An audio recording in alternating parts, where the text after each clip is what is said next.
Right, so to make our ricotta cheese, we have our leftover whey from making our mozzarella cheese, and we're getting it up to about 190, 195 degrees Fahrenheit over medium-high heat.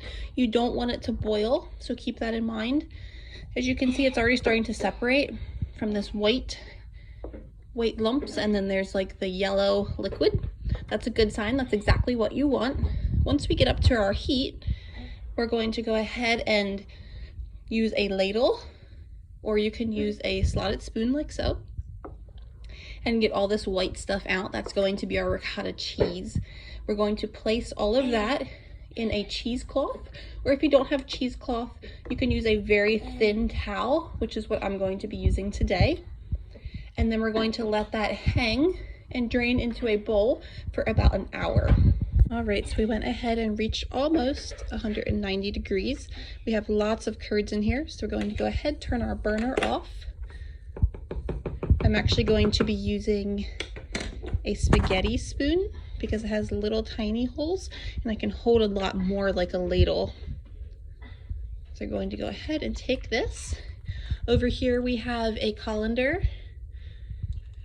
inside of a bowl with our thin cloth inside. Like I said, if you have cheesecloth, go ahead and use that because that will work better. You can let this sit longer than an hour if you want to.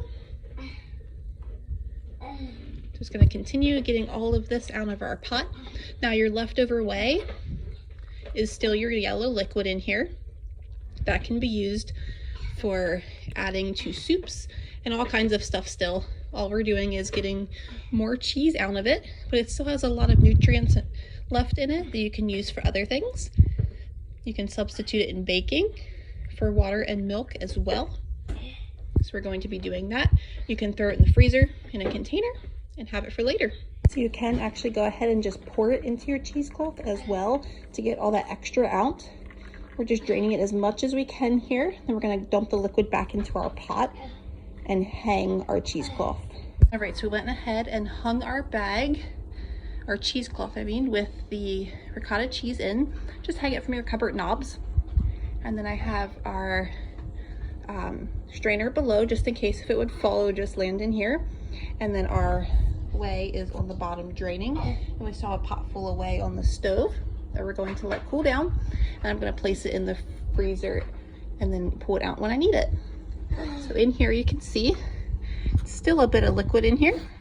So we're going to let it sit for about an hour or so, and then we'll come back and check on it.